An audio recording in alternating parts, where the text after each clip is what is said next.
en ecomedios.com. Seguinos en Instagram, @ecomedios. El tercer ojo, una mirada en positivo de la vida cotidiana y del mundo.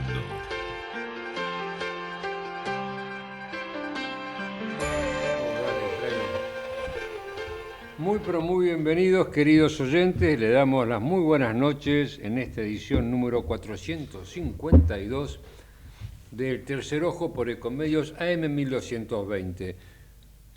Una radio que transmite en la jurisdicción de la Ciudad de Buenos Aires, el AMBA, y gracias a su red de repetidoras, la RAI, Radio Argentina Televisión al Exterior, la RAI, Radiodifusión Italiana, Radio Vaticano y Radio Rebelde en Cuba. ¿Llega a Colombia? Está llegando a Cuba, de Cuba pasa a Puerto Rico, que tenemos, ahí existía hace muchos años una radio de los Montoneros en Puerto Rico, que retransmitía a la Argentina.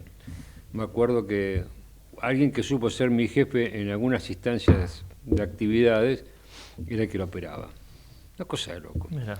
Pero llegamos a Colombia gracias al enlace con Puerto Rico que los Cumpa dejaron antes. O sea que van a escuchar ahí. Sí. Y aparte tenemos que hablar con los colombianos, porque vamos a hablar de la alegría. Del entrevistado. Y ¿Tú eres colombiano? Soy colombiano, sí. ¿De qué parte? De Medellín, aunque no se me note a esta altura el acento híbrido. Medellín. Bueno, le damos la bienvenida a un programa que tiene, aunque usted no lo crea, una producción general de Federico Politi, alma mater de este programa. Opera es mucho decir. Mueve los botoncitos Gerardo Subirana. Estamos en el aire, gracias a Dios, realmente. Estamos Marcelo Villoldo, Eduardo Mario Fabián Dubá, en compromisos académicos, como acostumbra últimamente abandonarnos, y quienes hablan Oscar Cesaretti le dan las muy bienvenidas a su hora más gratificante de un día miércoles, que se viene el frío. Marcelo Villoldo, ¿usted ha sufrido el frío? ¿Siente el frío? ¿Viene el frío? Sí, no me gusta el frío, sí, lo sufro un poco. No le gusta, lo veo que viene con... O sea, lo que me gusta es que uno despliega del placar boina, bufanda, combinas un poco, pero después te tenés que sacar toda la cebolla. Voy a hacer un comentario snob. Cuando voy al Colón, depende de donde uno se sienta, o al cine o al teatro, empezás a sacarte todo y decís, se te apila todo en la piernita, un embole. Perdón, el hábito de la boina, porque Sí. usted tiene buena cabellera. Un ex me lo inculcó. ¿Quién? Un ex. Sí. Él usaba y me lo incorporé. Tenemos un amigo en común que usa sombrero también. Es verdad. Y yo en algún momento, ese amigo en común que usa sombrero, fue profesor mío de posgrado, y yo usaba cadenita afuera, la cadenita que me regalaron mis viejos a los 18. Y te dijo, te la van a afanar. Y me dijo, algo que te distingue. No, me lo dijo así. Como él usaba sombrero, yo usaba la cadenita de arriba de la corbata. Otra época mía. Estoy pensando en adoptar sombrero. Pasa que hay que Más tener varios aburrido. colores. Claro. No sé, yo tengo el sombrero, no, creo que lo tiré. Pero tenía uno negro que nunca usé, pero me parecía divertido, de la fiesta de disfraces de Eduardo. No, bueno. Hablamos de sombrero en serio. Bueno. Bueno, ¿vamos a hablar de libros? Vamos a hablar de libros, sí. A ver. Vamos a hablar de libros con la excusa del entrevistado que ya apareció, Andrés, un gustazo. Un gustazo, muchas gracias por traerme a su programa. ¿Qué número? ¿451 era o 52? 452. 452. Muy lindo número, sí. Andrés Restrepo Gómez, ahora vamos a presentarlo como corresponde, pero la excusa de tenerlo a Andrés hoy acá, como anunciamos la semana pasada, es que mañana arranca la FED, la Feria de Editores, ahí como dijimos, en el complejo Art Media, en Corrientes 6271, casi Dorrego, que se va a desplegar a lo largo de 4 días, del jueves al domingo, de 14 a 21, entrada libre y gratuita.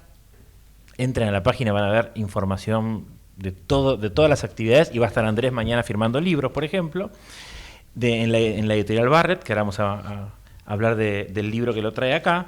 Y entonces esa fue la excusa, y cuando veo que salió un nuevo libro sobre Aira, dije, vamos a traerlo, vamos a leerlo. La pasé muy bien leyendo este libro, El mal de Aira, y para las y los oyentes que no sepan quién es Aira, les recomiendo, por ejemplo, que en el Centro Cultural Recoleta hay una muestra. Es un autor argentino, un escritor que nació en 1949, es muy prolífico, tiene más de 100 libros escritos en diversas editoriales.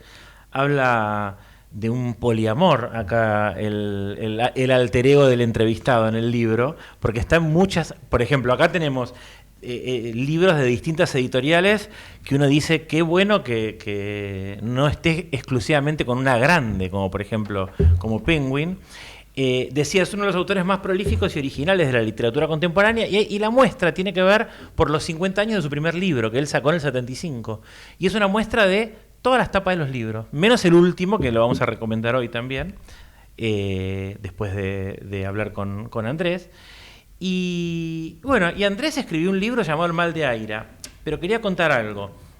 Hace 2 años, alguien también se obsesionó con Aira, antes de Andrés, que se llama Daniel Meca, un periodista, y empezó diciendo en el libro, voy a entrevistar a César Aira. En realidad, no lo sé, porque César Aira no da entrevistas a periodistas argentinos. Vamos de nuevo, me gustaría entrevistar a César Aira.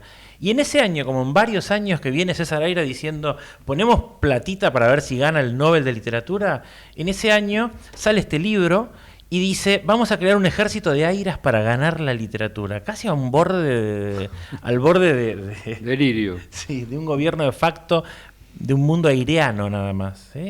Y tal es así que el autor, después de que edita este libro, dice, si Aira se gana el Nobel, yo les devuelvo la plata a los que compraron. No es que yo estaba esperando que me dieran la plata, porque me divertí mucho en este libro, pero quería que Aira ganara para que tengamos un Nobel. No. Y vino El mal de Aira. Este año salió editado. Acá el alter ego, casi por momentos podemos decir que vamos a hablar con Aira ahora, en un ratito, se va a poner el sombrero de Aira. Le pone fecha al final al libro, porque es un sello distintivo de Aira. Este libro, el de Andrés, tiene fecha 21 de septiembre del 2024, pero salió este año. Es una novedad de la FED. Y casi que después, cuando vayamos al corte, le voy a pedir que me lo dedique, porque hay muy pocos ejemplares en el mercado. Es casi un Aira en todo sentido. Así que, bueno, Andrés, gracias por venir. Muchas gracias. Antes que me olvide, quiero agradecer a la editorial Barrett, a la distribuidora Godot y a Mariana Hunt, que es la prensa, que me costó mucho porque yo no te leo libros digitales y lo tuve que leer primero en PDF. Y por suerte estaba el resaltador amarillo de la computadora, digamos. Resalté todo y cuando me dieron el libro pasé los resaltados al librito. Usted es demasiado meticuloso. Por supuesto. Habla muy bien del libro, que te lo hayas leído en PDF. Habla muy bien. Y entonces, y mirá lo que es esta. Bueno, vamos a mostrar acá la tapa, este fantasmita, pero en realidad, porque Editorial Barrett es una editorial española que me encanta. Que le dan mucha bola a las tapas y a los artistas de la tapa. De hecho, junto con mi biografía está la biografía de Angela Dean, una artista norteamericana que hace como estas intervenciones de fotografías encontradas y les hace estos fantasmitas. Fantasmitas que me recuerdan, de hecho, a una película, no sé si vieron, que se llama A Ghost Story, que tenía un fantasmita con Casey Affleck. Bueno, nada. Bueno, Andrés, contanos, El mal de Aira. Y les spoileo algo. Yo leí el libro, que es lo que veníamos hablando recién con Andrés en nuestro cafecito previo, que usted no vino hoy, que faltó, y veníamos charlando y yo le dije, a mí me gusta tener el contacto con el autor, como para decirle, esto me pasó cuando leí tu libro, y yo le creí. Y el autor, por ejemplo, que el narrador podría ser un alter ego de él, no tiene Instagram, él tampoco tiene Instagram. Entonces yo le creí muchas de estas cosas. Y nada, entonces quiero saber cómo nace este mal de Aira, en qué momento. Hago este introito porque no sé si estoy hablando. ¿Quién va a empezar a hablar ahora? Si el autor, el narrador, el alter ego, Aira. Bueno, ese es el juego y quizás como a partir de ahí empecé, como que, como verás, el libro como que habla mucho como de la literatura contemporánea, de lo que está ocurriendo ahora en materia estilística, como que está bastante harto como de cierta hegemonía de la autoficción, no por la autoficción en sí, sino porque incluso habiendo grandes narradores de autoficción, como, no sé, Joan Didion, o digamos, yo estudié teatro y dentro del teatro hay un gran exponente como Sergio Blanco, siempre dicen que en la autoficción no se nos puede olvidar la segunda parte de la palabra, que es la ficción, el regodeo con la ficción por la ficción. Y medio que con esa inquietud de decir, bueno, ¿qué pasa si empiezo a narrar algo como con un par de datos biográficos, verídicos, y después otros verosímiles, pero no tanto, hasta ir distorsionando todo el panorama? ¿Qué tipo de efecto literario tiene eso? Y la verdad que me di cuenta que sí tiene como un gran efecto. Pero en este caso lo hice como más como a modo irónico, como una especie de autoficción irónica, para dar ese salto como absurdo que después empieza la novela. Por supuesto, yo había leído a Aira, en ese momento no tanto, había leído, ponerle 20% de la obra de Aira, o sea, más o menos 20 novelas o menos, y a medida que lo fui escribiendo como que me obsesioné bastante más y un libro como que, por supuesto que puede funcionar, y me han dicho quienes no lo han leído mucho a Aira que lo disfrutan de cualquier manera, pero que también dialoga como con qué hacemos con esa tradición, ¿no? ¿Qué significa como Aira como... Yo coincido que es el escritor argentino y yo diría latinoamericano más importante vivo, más allá de si Nobel no, Nobel sí, puede ser que se lo gane, puede ser que no, pero digamos que ya distorsionó todo el campo y a su vez es un gran heredero de Borges, entonces como que en ese sentido como que quien lea verdaderamente a Borges y crea que puede haber una tradición que continúe con la obra de Borges, no de manera caricaturesca y a través de los temas y los laberintos y el infinito, sino como a nivel procedimental, creo que es Bolaño y Aira. Y Aira sigue vivo. Claro.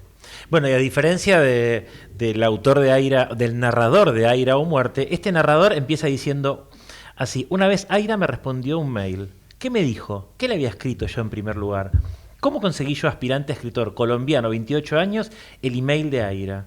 Llegué a él tras probar una serie de opciones, no del todo azarosas, sino siguiendo un patrón lógico bastante acotado. Yo, que tengo mi defecto de contador, o sea que mi cuadratura me va a acompañar hasta la muerte, en esa cuadratura yo digo, el escritor colombiano, 28 años, me está confesando que es él. En un momento más adelante va a decir, yo, Andrés Restrepo Gómez. Bueno, listo, ya está. Esto es real. Sos vos el que está narrando en primera persona. Ahora, bien, él intenta mandar un mail, es muy divertido.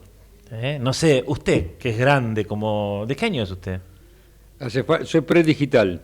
¿Es antes del 49 o después del 49? Después del 49. Ah, ok, bueno. Pero, ¿cómo es su cuenta de mail? Nombre y apellido.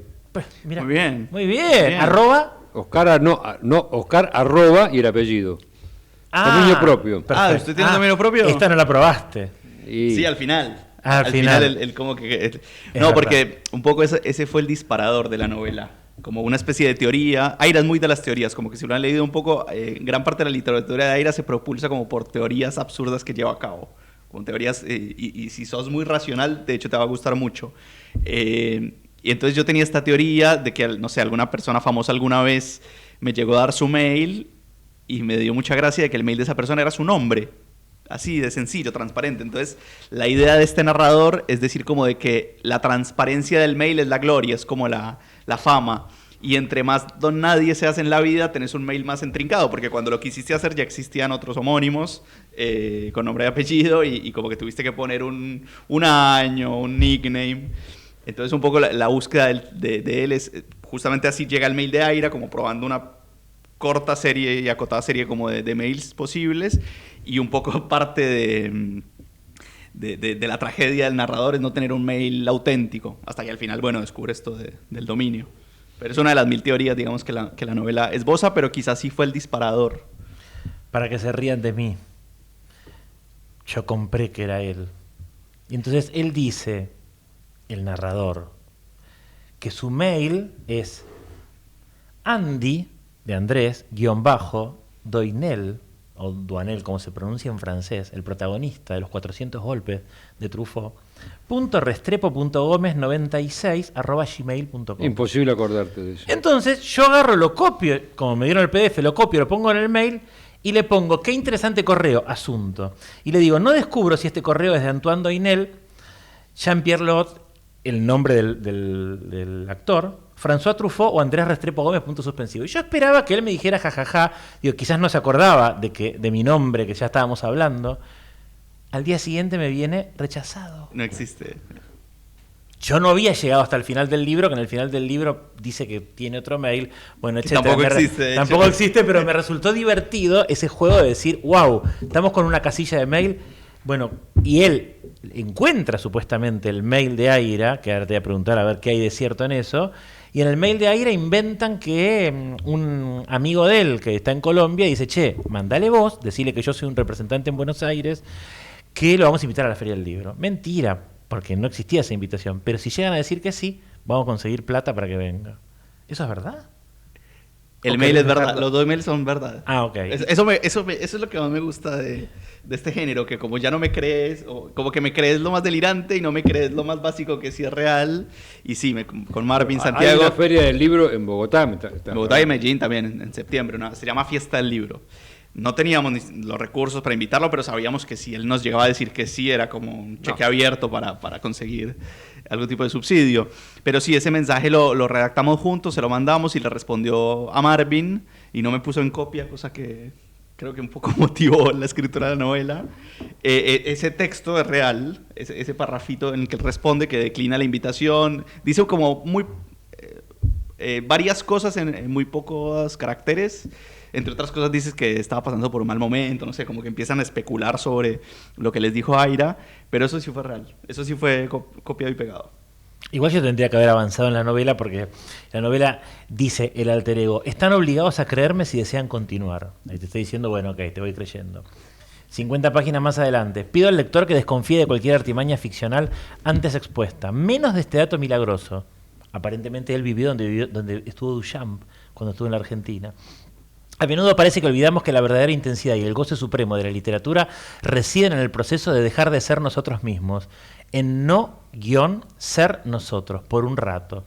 Y yo me anoté acá por cuánto rato. ¿Por qué quisiste arrancar con esto, con tu primer novela?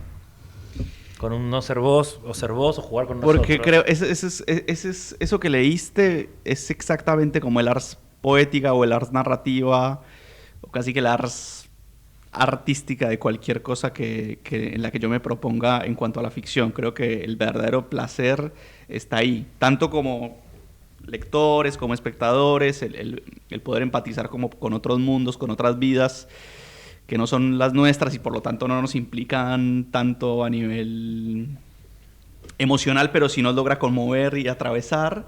Eso me parece que es de lo más bello que puede pasar y por eso sigo consumiendo, aunque la palabra consumir no me gusta tanto, pero sí sigo siendo como muy esteta en ese sentido. Trato de ser esteta, más allá que estamos en una época de más productores que estetas. Vos sos un buen esteta, ya que te conozco un poco. Pero también desde la escritura, como es lo que busco en la escritura. Esa especie de impersonalidad que quizás a quien más se la aprendí fue a Flaubert, ¿no? Que Flaubert en sus diarios habla como de esa idea de la impersonalidad, no que el autor no esté, sino que no sé, haya como una omnipresencia del estilo. Creo mucho en eso. Dentro de mi grado de incultura, que es magna y presente, es decir, vos me habías comentado que eras dramaturgo. Ahora, ¿qué diferencia hay entre un dramaturgo y un novelista? Porque el dramaturgo no piensa que escribe unas cosas como para ponerse a llorar y tirarse en un rincón, ¿verdad? El novelista narra, el dramaturgo trabaja con el drama, que el drama es como situacional, trabaja como con situaciones en un presente y ese sí que no está como autor, digamos, entre comillas, porque le da voz a sus personajes. Un gran dramaturgo a nivel novelista fue Puig. Puig era un narrador, Manuel Puig era un narrador que él nunca aparecía como narrador y siempre aparecían las voces de sus personajes. Quizás por eso es tan fácil o ha habido tantas adaptaciones al teatro. Pero la gran diferencia es eso, el dramaturgo no narra. De hecho, el tipo de teatro narrativo a mí no me interesa mucho. Y creo que la dramaturgia se acerca mucho más a la poesía que a la prosa. Hay algo ahí de que funciona, se necesita más como ese oído del poeta en ver qué sucede. ¿Tu pasión por Aira nace antes de Argentina? No, nació acá. Nació acá y relativamente hace pocos años, cuando estaba estudiando una carrera de licenciatura en escritura en la Universidad Nacional de las Artes, el primer libro que leí de él fue Cómo me hice monja, en PDF, porque no se consigue. Es de esos libros que si lo vas a buscar en Mercado Libre te sale en el precio de mínimo, no sé, unas expensas. Y si quieres buscar otro te sale, no sé, el primer libro de él te puede salir más de $1,000. Un poco con eso juega, con esa especulación, digamos, de ese mercado de las obras de Aira juega la novela. Pero no, el primero que leí fue en PDF, Cómo me hice monja, y después arranqué así con uno de Blatty Ríos, en físico, que se llama Art Forum. Creo que fueron unas muy buenas entradas. Justo porque Art Forum habla del coleccionismo, como todo esto que tematiza un poco la novela, es algo que Aira lo plantea en su propia obra. ¿Y armaste biblioteca? ¿Dejaste biblioteca en Colombia? ¿Armaste acá? Tengo una en Colombia que me la he ido trayendo con los años. Bien. Sí, pues ya la tengo la mayoría. ¿Y cuántos acá. Airas hay ahí? Debo tener por ahí entre 35 y 40. Todos leídos. Sí. Perfecto. Y varios los he leído en PDF, porque no se encuentran. Algunos, no sé, lo he impreso. ¿Tenés alguna obsesión, vos que te gusta leer historia, tenés alguna obsesión con algún autor editorial que No, querés de tener? Aira he leído, pero pasa que no me acuerdo los títulos. Me acuerdo una cosa extraña, unos que tenían pies grandes, que vivían... Bueno, no voy a hacer una reseña porque es muy vaga mi recuerdo. Pero vos en tu biblioteca, ¿tenés algún fetiche con algún autor editorial? No, Que digas, no, tengo la no. colección entera, de la profesión, no importa. ¿Tenés Ah, algo? bueno, sí, los tratados de derecho mercantil, pero nada más. Maravilloso. Porque acá, por ejemplo, hay un club en este libro. Es el club del 100%. Lo integran solo los que leyeron, según dicen, este sería el último libro. Ahora les podemos mencionar un poco, que no es el último. Es el último. Que El último es random. este sería el número 103. O sea que, pero se supone que después salió ponele 104, 105. En Mansalva salió otro. el Salió año otro en pasado, Mansalva y otro otro o sea en que sería Penguin, que es de 106. ensayos o de conferencias, que se llama Actos de 106. Presencia. ¿Qué opinará César Aries de que toda esta rosca que hacen, porque él en última instancia no se presta a entrevistas? Nada. Claro, No se presta, pero es estratégico eso. Claro. Él sabe y quiere estar en el centro del campo y del campo literario, y lo que lo hace estar en el centro es no figurar, no dar entrevistas, esa aura misteriosa, esa aura de artista ready-made, que es un poco la tesis de... Vive en del Flores. libro. Entonces juega muchas veces en los libros sí, diciendo... he leído cosas que citaban la acción en Flores. me acuerdo. diciendo, vamos buscando, bueno, el alter ego de él, por ejemplo. Se emborrachó yendo a varios bares a ver dónde lo encontraba Aira. Bueno, tuve la fortuna, esto creo que no lo sabías, porque no, tenés Facebook, y lo dije en Facebook nomás. En realidad te hace como descubrí un que tenés mes, Facebook, no lo había visto. hace como un mes, o un poco más de un mes, justo antes de la presentación, fue muy lindo. Yo salí de terapia un jueves, me encontré con un amigo y como que estaba por ahí trabajando, entonces fuimos a tomar un café a Starbucks. A mí no me gusta Starbucks, pero él tenía como un cupón de Starbucks, y cuando salí de Starbucks, que quería ir al Ateneo Gran Splendid, ahí en Santa Fe y Callao, César Aira estaba saliendo del Ateneo Gran Splendid con una bolsa de Zara, me acuerdo. Y yo quedé perplejo, Sí. lo paré, como le dije, César Aira, y entonces él me dijo, te conozco, no sé si me preguntó o me lo dijo. ¿Ya lo habías Y editado? yo le dije, claro, lo tenía en la mochila. No, se lo diste. Entonces yo le dije, usted no me conoce, pero yo escribí un libro sobre usted que tengo en la mochila y se lo quiero regalar. Y se lo regalé. Y te lo aceptó. Se lo aceptó, dijo que lo iba a leer esa noche, no sé. ¿Inmortalizaste Si alguien con eso? una pizca de curiosidad, si estás en la calle y alguien dice, hola, escribí un libro sobre usted, tómelo. Claro. Es Esa absurdo anécdota. en sí mismo. Claro.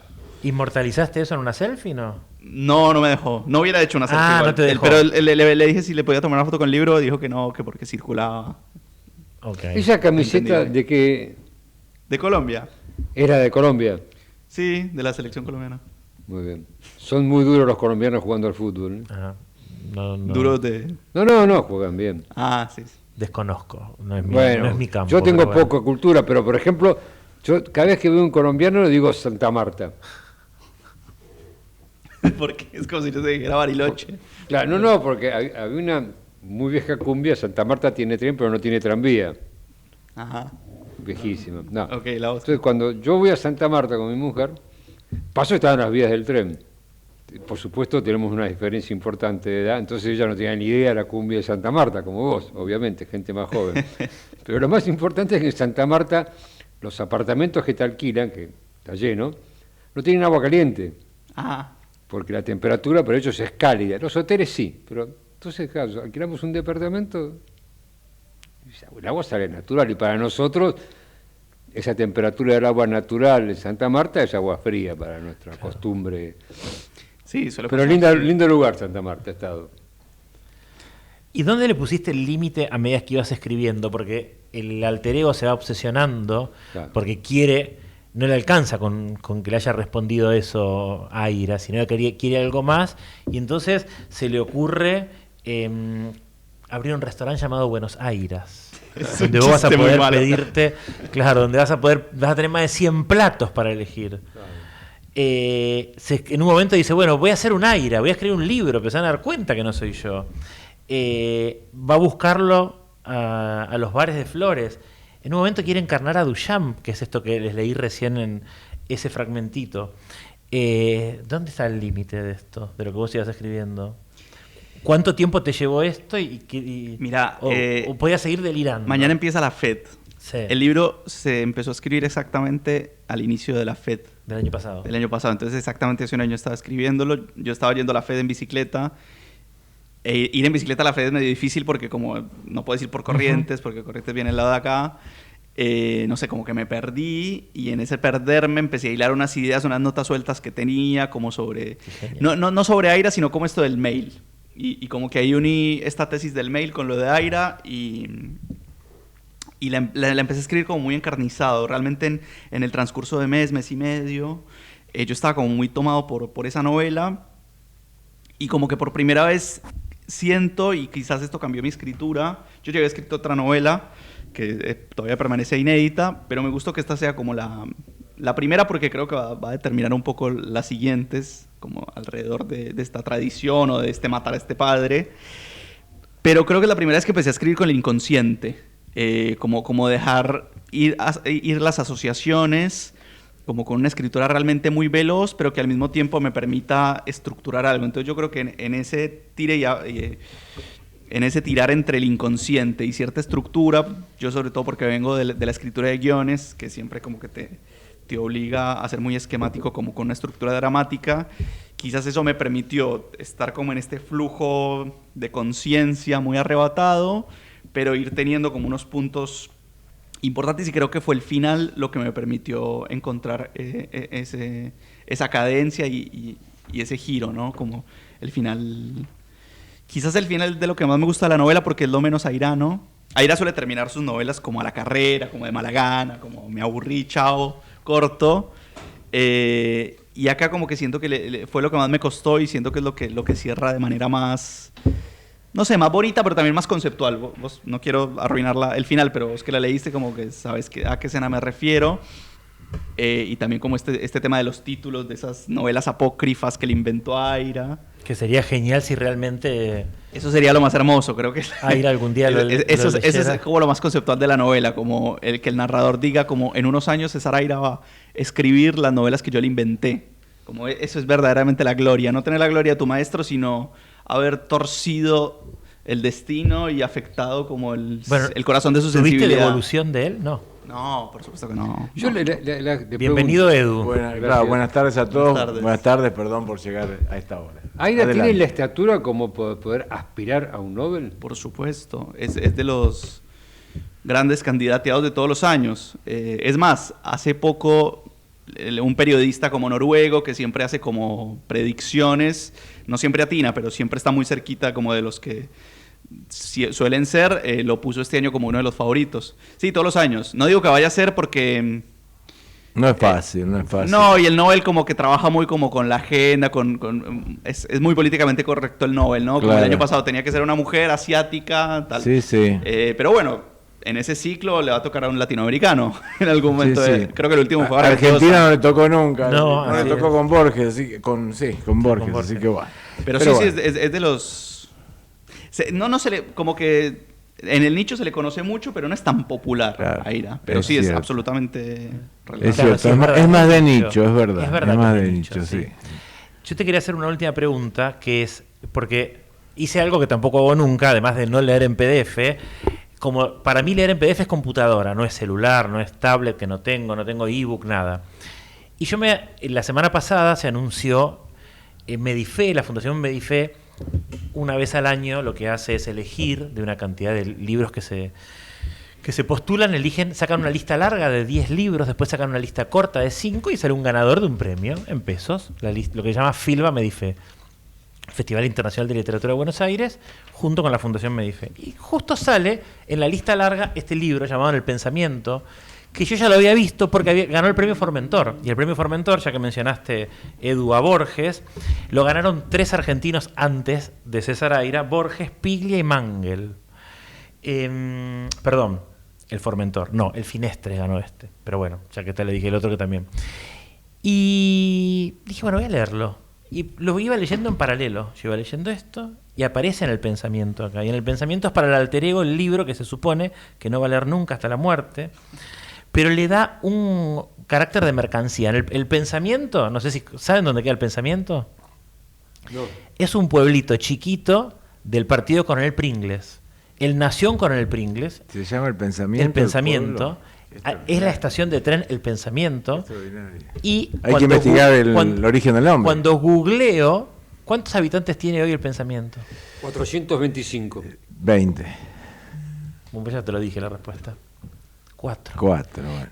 Acá, esto es Aira en primera persona, recordando sus 7 años, y lo interesante de este libro es que el padre, que era un extranjero, que le empieza a ir bien económicamente, le dice, yo quiero que mi hijo tenga, nos vamos a terminar mudando a Pringles, porque acá son 20 casas alrededor del tren, de la estación de tren. Si creemos que esto es cierto, esto es en el 56, en El Pensamiento, es cierto que él nació en Pringles, y entonces viene un preceptor a educarlo. Entonces es todo lo que va ocurriendo, lo que él va recordando en su infancia. Y además corona esto la desaparición de una locomotora. Siempre un absurdo. Un absurdo genial con un final increíble. Por eso también quería mencionarlo y recomendarlo. Pero digo, vos le das un carácter de objeto, o sea, de mercancía, de cotización. Justo Porque... ese, sí. Como que se dice que... Como que él dice que como él no puede, se plantea no querer llegar al 100%, sino como un porcentaje muy específico que es como entre el 92 y el 93% de los lectores de Aira, como para, si Aira se muere, tener con qué leer buena literatura el resto de su vida. Él se propone que hay ciertos libros que no va a leer todavía, entre ellos El Pensamiento, y se propone que El Pensamiento va a ser el último libro que lea en su vida. Cuando estaba escribiendo esto no lo había leído El Pensamiento, y cuando terminé la novela dije, no, como que quiero leerlo como para sacarme como esa idea del último libro de mi vida. Pero más que mercancía, me gustaba esta idea de... ahora estoy, en los últimos años desde pandemia, estoy tratando de leer todo en busca del tiempo perdido de Proust. Y esta idea de la memoria involuntaria me encanta como algo de que cierto pasado que guardan los objetos que en cualquier momento se nos revela y aparece. Entonces, el narrador en cierto momento al final... que por eso decía que me gusta mucho el final de la novela, dice que quiere inventarse una memoria involuntaria, que es esto proustiano, pero del futuro. Es como si pudiera planificar, algo que no es posible, pero conceptualmente funciona, inventar una memoria involuntaria del futuro. Es decir, cargar a cierto objeto con cierto valor sentimental, como para decir que en cierto algo que en la vejez sabe que va a ser, como él decidió que iba a leer este libro, o el último libro que iba a leer en su vida. El saber que si lo lee en determinada circunstancia, que es una circunstancia muy feliz del narrador, él puede encapsular este momento desde sus 20 y tantos y en el último día de su vida va a poder recuperarlo a través de la primera línea. Entonces dice, voy a leer la primera línea del último libro que leeré en mi vida para que cuando me lo lean en la vejez yo recupere este momento, ¿no? Como esa memoria involuntaria del futuro. El tema del tiempo siempre, ¿no? Cómo juega el tiempo y el futuro, el pasado... y los mundos sí, la idea del tiempo como del pasado, ¿no? Como algo que está ahí siempre con posibilidad de cambiar, ¿no? Como algo que está en el mismo estrato del presente. Yo llegué tarde, pero no sé cuáles son tus proyectos próximos, si los has hablado. No. Estoy trabajando en una novela que sucede en Medellín y estoy trabajando con la otra novela que ya está terminada, pero que estoy buscando ahora editorial. Vamos a ver si en la O FED. sea, sos como Aira, ya arrancaste en una española y ahora te vas a otra. Sí. Es la idea. Bien. Bueno, mañana vas a estar firmando libros en la FED a las 19 horas. En el Voy a stand estar de en Barrett. el stand de Barrett, que es el H25, si no estoy mal, desde las 19 a las 21. Y el sábado voy a estar también algunas horas, creo que desde las 2. Bueno, vayan porque quedan pocos ejemplares. Y con esta frase que voy a leer al final, que es la última del libro, no dice nada, no es ningún spoiler, pero dice, una sola carcajada tuya bastará para sanarme. ¿Te acuerdas cuando uno va a leer eso? Bueno, esta carcajada es la que te arranca el libro desde el delirio, desde el comienzo. Qué bueno. Así que les recomendamos a las y los oyentes que lean este libro. Y justamente hoy tenemos el tema de la risa y la alegría. Es verdad. Por eso, en la radio. Es verdad. Nos estamos yendo con Fito. Gracias, Dale Andrés. alegría a mi corazón para iniciar la segunda parte que va a ser mucho más entretenida. No, como jamás. Gracias, Andrés. Llévatelo despacito. Muchas gracias, Andrés.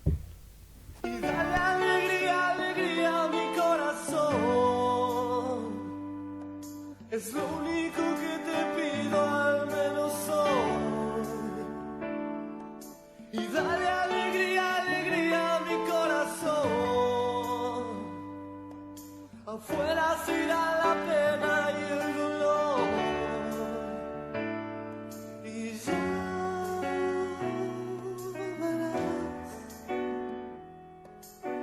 sombras que aquí estuvieron no estarán.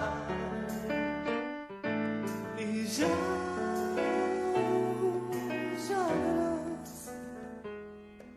Bebamos y emborrachemos la ciudad. Y dale alegría, alegría a mi corazón. Es lo único que te pido, al menos hoy. Y dale alegría, alegría a mi corazón. Y que se enciendan las luces de este amor. Y ya verás cómo se transforma el aire del lugar. Y ya verás. Ecomedios.com AM1220. Estamos con vos. Estamos en vos. Ante la llegada del frío, es importante protegerse de la gripe. Si estás embarazada, vacunate. Si tu hijo tiene entre 6 y 24 meses, vacunalo. Si tenés 65 años o más, vacunate. Saca turno en buenosaires.gov.ar/gripe. Buenos Aires Ciudad. Informate en ecomedios.com. Seguinos en TikTok, @ecomedios1220. El Tercer Ojo, un programa hecho por profesionales que no buscan cambiar el mundo, sino solamente encontrar su sentido.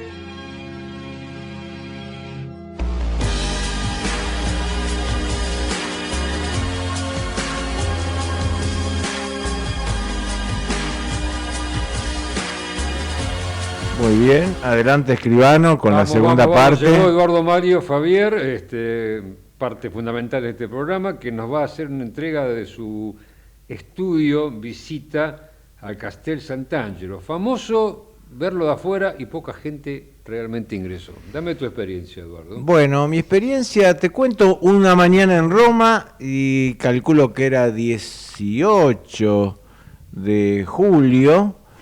Llegamos a Roma después de un viaje a Sicilia muy lindo, que lo vamos a contar en otros capítulos, pero bueno, tenía esta perlita de Roma. Llegamos a Roma y Sofía, que está en unos grupos religiosos, dice, yo en realidad quisiera ver la puerta que se abre cada 25 años, la puerta santa del jubileo.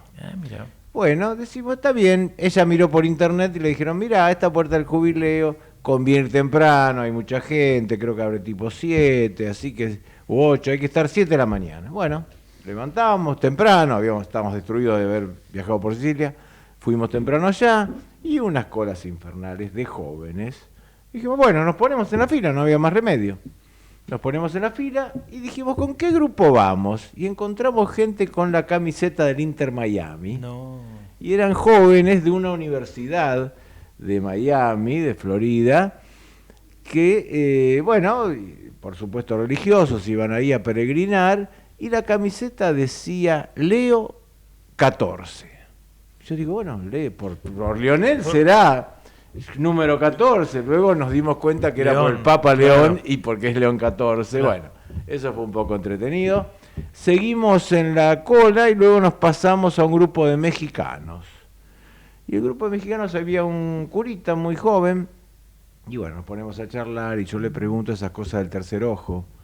¿Y vos ¿Por qué se hizo cura? Claro, ¿por qué te hiciste cura? Una pregunta así de esta que claro, quería Oscar para las relaciones exteriores. Y él me dice, mira, cuando yo era chico, estaba en una iglesia y era monaguillo. Y luego del ser monaguillo, luego de la misa, jugábamos al fútbol. Entonces mi vocación de chico era ser cura y ser jugador de fútbol. Jugador de fútbol no pude, ahora soy cura. Bueno, fue muy gracioso. Después de una hora y pico nos hacen pasar y pasamos, y no pasamos al Vaticano, pasamos a la plaza. La plaza Millones de Sillas iba a haber una misa de León a las 10 de la mañana, y esto era, no sé, 8:30, nosotros dijimos, no, esperar a que venga la misa, después la misa va a durar 2 horas, después las 2 horas la puerta, no, ya está. Nos vamos de ahí y Pero decimos, la puerta bueno, que abría. ¿eh? ¿La Papa, puerta? el Papa Y la la abre había la abrir el Papa después de la misa. Ah, claro. Entonces dijimos, bueno, premio consuelo, vamos a ver la tumba del Papa Francisco. Claro. Decimos, bueno, la tumba del Papa Francisco, Papa argentino, Santa María Maggiore, con el que estuvimos con Oscar hace unos años, una iglesia tan tradicional, tan linda. Bueno, nos vamos a Santa María Maggiore, por supuesto que estaba colapsada. Claro. Había millones de jóvenes de todo. Uno me dijo, no, somos 150.000 y estamos parando en unos refugios que nos armaron ahí en Fiumicino, al lado del aeropuerto. Bueno, con este panorama dijimos, bueno, tenemos la asignatura pendiente, como bien decía el escribano, Castel Sant'Angelo. Vamos a Castel Sant'Angelo. Bien. Y Castel Sant'Angelo, por suerte, estaba abierto, por suerte no había filas, no te daban ninguna, digamos, descuento por edad, eso me pareció muy mal en Italia, Mirá. otros países lo hacen.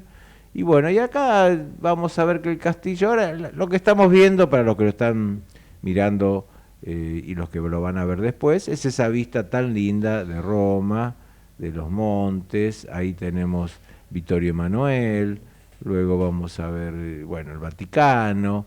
En un momento se ve una especie de puente conducto que comunicaba el Vaticano, o comunica el Vaticano con Castel Sant'Angelo. ¿Por qué es importante ahí está el Vaticano? ¿Por qué es tan importante este lugar? Bueno, por sus múltiples usos. Esto empezó como tumba de Adriano. Los emperadores romanos tenían también la impronta de los faraones y querían grandes tumbas, ¿no es cierto? Ahora creo que se está, la tumba, me parece, de Augusto, se está también excavando y poniendo en valor. Bueno, Adriano se hizo una super tumba. Recordemos algo de Adriano. Adriano y Trajano, Trajano y Adriano, dos emperadores nacidos en España, estuvieron en la mejor época de Roma. En todo el esplendor de Roma. Trajano fue el que conquistó más territorio. El momento que Roma conquistó o estaba a cargo de más territorio del mundo fue Trajano. Y Adriano, que le vino después, perdió un poco de territorio, pero lo mantuvo, y era un hombre que le gustaba mucho la cultura, el arte, la construcción. Bueno, hizo las famosas, hay un famoso muro de Adriano en Inglaterra que separa a los ingleses de los escoceses, bueno, etcétera. La cuestión que el señor este se hizo hacer la tumba es una tumba redonda extraordinaria. Luego de esto, claro, muere, qué sé yo, queda como fortaleza. Entonces es un fuerte, se amuralló, se le puso esto que estamos viendo ahí, esto como alamedas para los cañones, para esto, para otro, se hizo fortaleza, y esta fortaleza salvó 2 veces la vida del Papa, de 2 papas. En un momento cuando saquearon Roma los franceses, el Papa se refugió ahí. Cuando saquearon Roma, Carlos V saqueó Roma, también el Papa se refugió ahí. Y era inexpugnable, en ese momento no había mucho cañón ni mucha cosa, era totalmente inexpugnable. Está en Trastevere, ¿no? Está en Trastevere, exacto. Está, cruzás el río y ahí yo nomás creo que no está. subí. A lo que estoy viendo ahí, que vos subiste a la terraza, no, yo estuve abajo, pero... Bueno, entonces está ese famoso Passato, el corredor secreto. Después, que fue residencia de los papas, entonces tiene unas salas, ustedes van a ver ahí, esta es una sala como de la contemplación de Jesús, pero hay otras salas que, fíjense, estas salas todas absolutamente decoradas, esto eran los aposentos de los papas en el momento que los papas vivieron ahí, con lo cual como residencia papal es realmente un lugar extraordinario. Luego fue prisión, y algunas historias muy duras de cosas que pasaron ahí en la prisión. Y finalmente, bueno, hoy día ya es un museo, ya hay exposiciones, cuestiones de arte. La visita es larga, hay mucho para caminar, hay muchos salones. Recomiendo las audioguías en español, que son fenómenas y que te van explicando absolutamente todo muy detallado. Bueno, es una visita para hacerla en 2 horas y hacerla bien. Ahí vemos, por ejemplo, la maqueta de cuando esto simplemente era la tumba de Adriano. Después, como vemos en esta otra, se le van agregando las fortificaciones y se hace un verdadero castillo. Y bueno, no sé si nos queda alguna más. Las vistas desde arriba, tan hermosas, del río Tíber. Sabemos que a la derecha está el Vaticano. Y a la izquierda, ¿qué está, escribano? A la izquierda del Castel. A la izquierda del Castel está el Los Tribunal tribunales, Constitucional. claro, los tribunales. cierto. Tribunal Tribunales Constitucional. de Roma. Es verdad, es verdad. Bueno, muchas gracias por esta posibilidad. Habrá nuevas entregas con Muy Sicilia, bien. etcétera, etcétera. Pero no sé si alguno lo conoce, al Castel Sant'Angelo. De afuera todo, o sea, yo Sí. debo ser la primera persona que conozco que ingresó. No, yo Bien. ingresé. desde Hay afuera. una estatua muy linda adentro, y hay una estatua, una réplica que está arriba en la terraza, que es de metal. La estatua de adentro es una estatua de mármol de San Miguel Arcángel. En un momento determinado, en una peste en Roma, San Miguel Arcángel hacen procesiones, y cuando hace la procesión de San Miguel Arcángel, o ahí en el castillo, se para la peste. Entonces le cambiaron el nombre, que antes era, no sé, Tumba Adriano, no sé cómo se llamaría, y le ponen Castillo de Sant'Angelo. Mirá. Así que bueno, con esto estamos. No sé, escribano, si tiene algún otro tema antes de pasar a... Bueno, usted tiene el tema de la alegría. Pasemos a la alegría. Cuéntenos algo lindo. Porque, a ver, a Juan Marcelo, porque Juan Marcelo tiene una risa realmente contagiosa, que se marca, que se distingue. ¿Fuiste contratado alguna vez para...? No, pero me escucharon en una obra de teatro de una compañía española en el San Martín. Me escuchó un periodista y me recomendó para ir a un programa de radio que iban a hacer una risa en el programa de Andy Kuznetsov. Iban a hacer encuentro de reidores, porque él no podía creer. Su novia era la productora y entonces le encantó que yo me riera tanto con humor negro. Y no coincidía en el resto. Había que ir un día de la semana a las 11 de la mañana. Yo dije, sí, yo voy, me río. Me pidieron que le mandara una risa grabada y nunca se hizo el programa, así que me quedé con las ganas. Pero no, nunca fui contratado. No, está bien, porque vos que tenés un grado muy interesante de... Qué alegría, ole, ole, hola, vamos flaco todavía. Estamos hablando de la Estás alegría. para ganar. Qué alegría, ole, ole, hola, vamos flaco todavía. ¿Cómo se llama? Estás para ganar con esa Johnny Johnny Tolengo, ahí Tolengo, está. muy bien. Muy bien. Bueno, pero entonces, vos que tenés un grado muy fino de pensamiento y de cultura, vos distinguirías la risa de la alegría. La risa de la alegría, sí. Muy bien. Entonces, se celebra a partir de 2010, por obra de un colombiano, Alfonso Becerra, mirá. el Día Mundial de la Alegría. Creo que era tío de Restrepo, Claro. ¿Tío de quién? De Restrepo, del autor. Claro. de Andrés. Entonces, lo importante es distinguir, porque hay gente que tiene la risa fácil, pero no tiene el alma con alegría, que son dos situaciones... Digamos, habría gente risa fácil y no alegría. Claro. Después gente con alegría y sin risa fácil. Por y también supuesto. gente que no tiene ni alegría ni risa. risa fácil. fácil. Claro. Bueno, cuidado con eso. Claro, porque acá el tema de la alegría es un estado, en cambio la risa es una situación.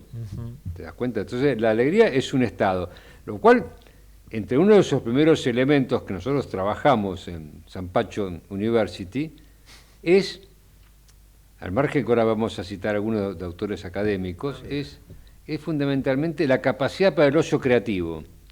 Porque Eso tiene marca registrada, de nuestro oyente, el ocio creativo. bueno, yo lo he trabajado hace muchos años. Muy bien. Claro, Esto se inició en la Universidad de San Pacho. Ah, bueno. Está patentado. Bueno. porque yo te pregunto, Juan Marcelo, Sí. por ejemplo, que vos que es un hombre que tenés la risa fácil y debes tener un espíritu alegre, cuando tenés el nada, el momento de la nada, que no hay nada, Sí. ¿lográs revertir una eventual angustia que la nada te produce?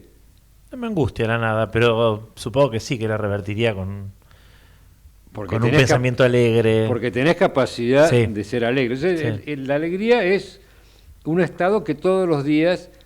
Ahora, hay gente que tiene la alegría el amanecer. Yo, Es por verdad. ejemplo, yo me levanto alegre. hay gente que se levanta, como dirían en España, de puta madre, insoportable. Ivano, creo que somos el 1% de la población del mundo que nos levantamos de buen humor. ¿Usted también se levanta Sí, con alegría? pero en mi casa, sin dar nombres, soy el único. Claro. Vuelan los Hay zapatos. que esperar, todos tienen que desayunar y alguna cosa así especial para poder tener un buen humor, digamos. Claro, porque este concepto de la alegría es un bienestar emocional y está relacionado justamente con las endorfinas y etcétera, lo cual son muy reparadoras. Ahora, hay algunas reglas que hemos desarrollado acá la doctora Maffei, las 4 reglas sobre el cuarteto de la felicidad. Y yo le comento algunas. Por ejemplo, una de ellas es placeres cotidianos y buscar un propósito personal. Claro, huir de la nada. Preguntémosle a Marcelo. Claro. Marcelo, ¿tenés placeres cotidianos? Sí, yo me gusta leer todos los días. Bien. Ese es mi placer actual. Muy bien. Otra es cultivar las relaciones personales y la buena calidad en los vínculos. También que usted se destaca, a pesar de esa risa que a alguno puede llamar la atención, usted cultiva la amistad. Que eso y también acá el amigo Eduardo también es un hombre que tiene una gran capacidad para cultivar la amistad. En no sé si ustedes van a estar tan 10 puntos. Lograr un buen descanso y cuidar la salud. Yo no sé... Lo primero sí, lo segundo, mazo. Y yo no sé si Con la acá alimentación. Eduardo Mario realmente tiene buenos descansos o la verdad que no. ¿Dormís mal? algunas cuotas de Sí, me cuesta insomnio. dormir y esas cosas. La salud la cuido, sí, pero un buen descanso te diría no tengo. Podría mejorar en eso y aprovecho este programa, las enseñanzas Para de este hacer programa, votos. para empezar a hacerlo desde hoy. Después acá sí que reconozco que muchos tenemos este rasgo, ejercer la gratitud. Totalmente. Tomarse el tiempo para reconocer y agradecer las cosas buenas de la vida puede tener un impacto significativo en la felicidad. Muchos especialistas vos. recomiendan mantener un diario de gratitud. Creo que Oscar es un especialista en gratitud y te lo agradezco, valga la redundancia. Pero es cierto, vos siempre agradeces. Y el último, que se puso de moda la palabra, cultivar la resiliencia. Ujú. El quinto hábito es esencial, la resiliencia, definido como la capacidad de recuperarse y adaptarse ante la adversidad, el estrés y los desafíos. El más difícil. Aprender a lidiar con los fracasos como parte del proceso de crecimiento personal y bienestar emocional. Entonces, distingamos que la alegría es un estado, que hay que cultivarlo, que no es un momento, que no es la risa, que no es la felicidad tampoco, porque la felicidad son circunstancias, sino es una forma de ver la vida y una forma de vincularse con los otros. Eduardo Mario, si tenés algo que agregar, será bienvenido. Sí, tengo algo que agregar en orden a una pregunta que le hicimos a nuestros oyentes y se la quiero hacer a ustedes. ¿Qué efecto te producen las sorpresas y por qué? Me encantan, depende, no me gustan, otro efecto.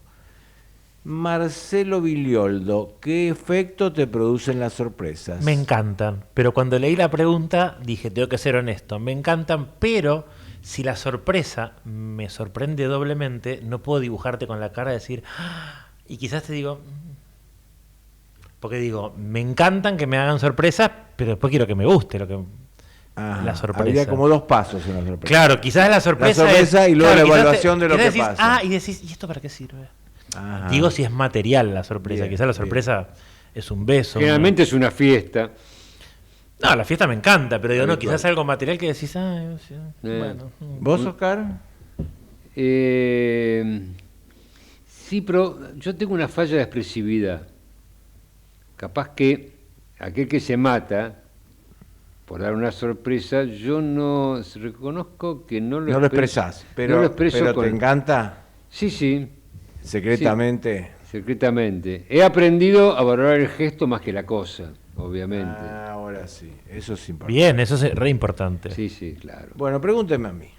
Y usted, Eduardo Mario, a Eso usted le le- encanta. todo. Odio la sorpresa. Jodeme. Odio la sorpresa. ¿En serio? En serio. ¿Qué Y porque quedó? Soy tan estructurado. ¿Cómo dominás? Claro, tenés que tener vos el Soy control tan de todo, estructurado, tan controlado. Está fuera de la cuadrícula, no puede. No está en la Claro. cuadrícula. Y a veces, pero Claro. tengo otra frase, odio la sorpresa, pero a veces lo que no esperabas que pase es lo mejor del día. Yo tengo mis días cuadriculados, a la mañana hago esto. O sea que en estos tarde, viajes que vos noche. compartís con nosotros, te llegan a decir, papá, sorpresa dónde vamos, te desespera. Sí. Ok. Ahora, de golpe me doy cuenta que, por ejemplo, un amigo que apareció, que yo no tenía, y nos pusimos a tomar un café, digo, esto fue lo mejor del día. Claro, tiene Un tipo en la calle que te para y te dice algo, decís, pucha. Yo fui alumno suyo, ¿cómo lo quiero? Bueno, no pasó, pero podría pasar en un futuro. Y veo que de la encuesta, que les agradezco mucho, en general están con que les gustan o alguna dependencia, como decís vos. Me gusta la sorpresa, pero bueno, que sea positiva, qué sé yo. Pero que nadie A ver, no sé dijo- si es positiva, pero es un poco lo que decís vos. Quizás lo que me estás dando, y quizás no sé si lo voy a usar. Nadie dijo odio la sorpresa como yo, así Bien. que quiero Vos creo cierta que estás en originalidad.